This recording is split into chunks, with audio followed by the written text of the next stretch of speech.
What's good, YouTube? I'll be back with another reaction video. This for my hockey subs. I know it's been a little minute, man. It's been like a good week or two since I dropped a hockey reaction.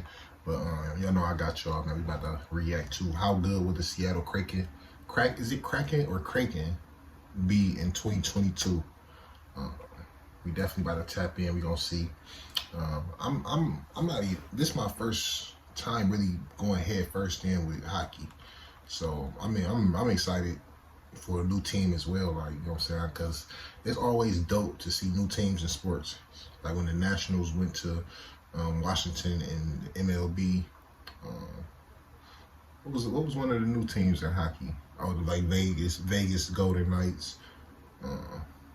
When the Texans came to the NFL, that was dope.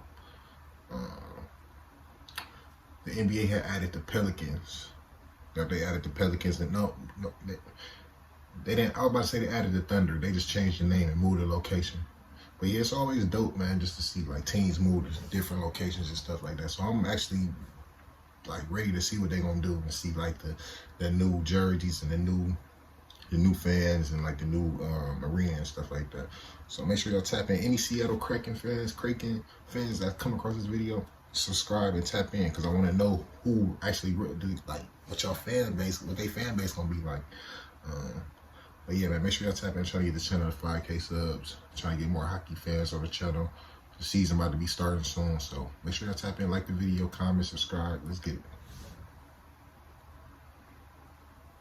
The Seattle Kraken and how they're going to do, to me, is one of the most intriguing things heading into the 2021-22 season. As an expansion team coming into the league, you wouldn't really think that anyone would have high expectations for them, but I feel like Vegas kind of changed that when they came in their inaugural season and, of course, made the Stanley Cup Finals. Now, I don't think anyone expects Seattle to come in and make the Stanley Cup Finals in their first season, but I have seen a good amount of people pick them to actually make the playoffs, and considering they're in the weakest division in the league, I don't think that's out of the realm of possibilities at all. So in today's video, we're going to take a look at the Seattle Kraken, their depth chart up front, on the back end, and I'm going to be giving you guys my expectations for the Kraken this upcoming season, how well I think they're going to do. Also at the end of the video, I'll give you guys some predictions, as well as look at a poll that I put up on the community tab for you guys to vote on. So to start things off, I want to take a look at the Seattle Kraken forward depth chart. Now obviously on the screen here, this isn't their entire roster of forwards. These are just the guys that I expect to see playing in the NHL on a regular basis, or at least at some point. First, on the left side, we have Jaden Schwartz, Jared McCann, Brendan Tanev, Marcus Johansson, and I have Ryan Donato on here, who is actually a recent signing by the Kraken. They signed him a couple of days ago to a one-year deal worth $750K, which I think is actually a decent little pickup for Seattle. Obviously, there's never any risk involved when you sign a player to a one-year deal worth league minimum. Ryan Donato is a player with some offensive upside. He can score goals, and for a team that I think may struggle to score goals, could be a good signing. Now at the center position, we have Yanni Gourde, Alexander Wenberg, Calle Yarncroke, Morgan Geekie, and Nathan Bastian. They also signed Riley Shahan, I think, a couple of weeks ago, who plays the center position, but I expect him to be an extra on most nights or in the minors. Now on the right side, they have Jordan Eberle, Jonas Donskoy, Mason Appleton, Colin Blackwell, and Cole Lind, who was a prospect they selected from the Vancouver Canucks. I expect him to maybe get some action in the NHL at some point this season. Now I should mention, the way you see the players listed on the screen, these are not my line projections for Seattle or anything like that. These are just players listed at their position to take a look at the depth chart. But when you look at the list of forwards that they have and think of potential line combinations, what lines 1 through 4 could look like, this is a team that I think is relatively deep.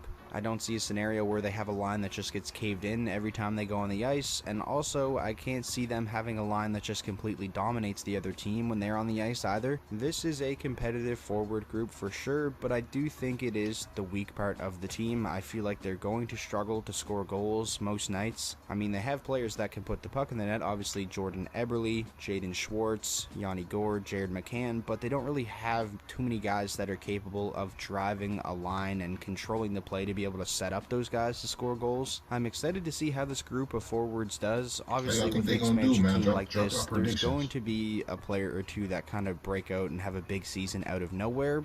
Looking at the list of players here, if I had to throw out a name that I think is capable of doing that, I'm going to go with Mason Appleton. They selected him from the Winnipeg Jets. I'm interested to hear your guys' thoughts on that, though. If you had to pick one player from the Seattle Kraken to have a big breakout season in 2021-22, who would that player be? Now, moving on to take a look at the defense and goaltending depth chart for the Seattle Kraken, and to me, this is easily the strong point of this team. I think it's evident that Ron Francis wanted to build from the blue line out, and I think he did a pretty good job at that. On the left side, they have Mark Giordano, obviously a former Norris Trophy winner, in the latter years of his career for sure, but he's still a pretty good defenseman. Jamie Alexiak, Carson Soucy, and Jeremy Lauzon. And then on the right side, you have Adam Larson, who they selected and signed from the Edmonton Oilers, Vince Dunn, Hayden Fleury, and I also have Cale Fleury on here as well. Outside of Vegas, this might be the best decor in the Pacific Division already. Extremely good defensively, especially. I don't know how many points you're going to get from this blue line, but they're going to do a really good job of keeping the puck out of their own net, suppressing shots, keeping things to the outside. And when teams are able to create something against Seattle's strong blue line, they have a pretty solid last line of defense as well in terms of goaltenders. You have a guy in Philip Grubauer, who was literally just nominated for the Vezina Trophy in 2020-21, and then also a goalie in Chris Drieger, who has a career .929 save percentage. That is easily a top 10 goaltending tandem in the league, especially if they play the way they did this past season. And of course, they also have Joey Daccord, who they selected from the Ottawa Senators, who I think is a more than capable third string option. On paper, this is a very good defensive team. Now, is that going to translate to on-ice performance? Obviously, we never know until we see them play. In all likelihood, though, I think it will. I do think this is going to be a very good defensive team this upcoming season. To me, when it comes to Seattle, I feel like it all just comes down to offense. If they can even just be a slightly above average offensive team in 2021-22, don't be surprised if we see them in a wildcard spot or something. Now, moving on to my season predictions / expectations for the Seattle Kraken. In terms of who I think is going to lead the team in goals, I'm going with probably the most obvious answer, Jordan Eberle. I feel like he's the most proven goal scorer on this team. He's a guy you can almost always count on to score 20 plus goals in a season, or at least score above a 20 goal pace in a season. My prediction for who I think is going to lead the team in total points, I went with Jaden Schwartz. I feel like this is another obvious choice here. He's a guy who's had 5 seasons in which he's put up 50 plus points. He had one season where he was pretty close to point a game as well. Any Seattle fans watching this, is going to be, or MVP, man. I guess you could say. I went with Philip Grubauer, again, coming off of a season in which he was nominated for the Vezina Trophy. Yeah, he's going to a team in Seattle that's much worse than the team he had in Colorado, but he's still going to have a very strong blue line in front of him. I think he's going to have another great year. And as you can see, my prediction for where I think they're going to finish in the standings, I didn't make an exact prediction because I am going to make season standings predictions before the season starts, so I don't want to completely spoil it, but I have Seattle finishing somewhere between 4th and 6th in the Pacific Division. I think that there's 2 teams they're almost certainly going to be better than, and those teams are the San Jose Sharks and the Anaheim Ducks. Everything after that, I think, is just all up in the air when it comes to this division. So I don't have Seattle making the playoffs, but I wouldn't be surprised if they did. I do think they're going to be a really competitive team. I think that they're going to be competing for a wild card down the stretch. I think they're going to be playing meaningful games towards the end of the season. I just don't think they get in the end. I feel like the wild card race is going to end up being 3 teams from the Pacific make the playoffs in the Western Conference, and then 5 teams from the Central make it, so the Central Division gets both of the wild card spots. That's what I think is going to happen. And now the last thing I want to take a look at in today's video is what you guys think. Like I said at the start of the video, I did put a poll up on the community tab last night, and as of the time I'm recording this video, there are over 5,500 votes, so thank you to everybody who went and left a vote. The poll was pretty simple. Where will the Seattle Kraken finish in the Pacific Division? I had 4 options between 1st and 2nd, 3rd and 4th, 5th and 6th, or 7th and 8th. And the most popular answer, getting 53% of the votes, was between 5th and 6th place. Also, between 3rd and 4th place got 31% of the votes. No one really voted for them to finish 1st or 2nd or in one of the bottom 2 spots. So I feel like the consensus when it comes to Seattle is everybody believes they're going to finish somewhere in the middle of the Pacific Division, between 3rd and 6th place, and I feel like that makes sense. I'm kind of in that same boat as well. So naturally, they're probably just going to win the division, right? So that is going to wrap up today's video, going over the Seattle Kraken's roster, giving you guys my expectations and thoughts on the team heading into the upcoming season. I'm really interested to hear your guys' thoughts on the Seattle Kraken heading into the season, so be sure to get down there in the comment section down below. Let me know all of your thoughts and predictions for everything that pertains to Seattle. And also, I'm really interested to know how many Seattle fans are out there already. Is there any watching?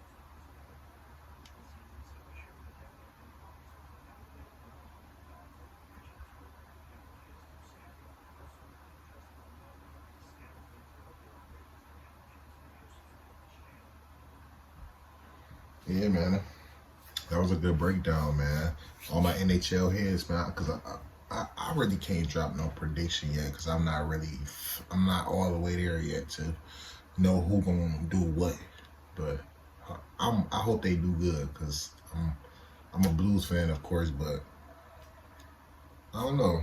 They're a new team, man, and everybody like picking them to be ass. Like, so I kind of want them to shock the world for real. So, NHL fans, all my NHL subs, drop your predictions.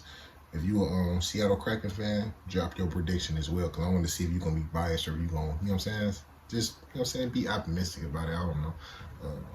But yeah, man, let's try to get this channel to 5K subs. I appreciate y'all. Like this video up, comment, subscribe, tap in. The season about to be approaching, so I should be seeing a lot of hockey subs subscribing, man.